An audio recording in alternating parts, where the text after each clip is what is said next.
Pihak berkuasa Indonesia menahan 72 individu yang disyaki sengaja membakar hutan dan tanah gambut di beberapa wilayah di Borneo dan Sumatera. Pembakaran secara haram itu semakin memburuk berikutan cuaca kering berpanjangan sehingga mencetuskan jerubu tebal yang merebak ke negara jiran.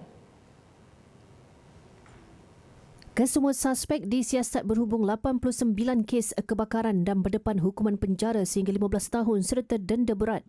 Pihak berkuasa menegaskan siasatan tidak akan terhenti pada pelaku di lapangan sahaja.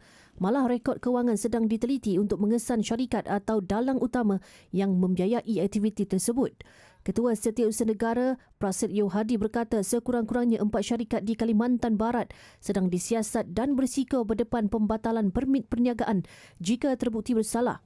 Setakat ini lebih 50 buah helikopter telah dikerahkan ke Kalimantan dan Sumatera bagi operasi penyiraman air dari udara serta pembenihan awan.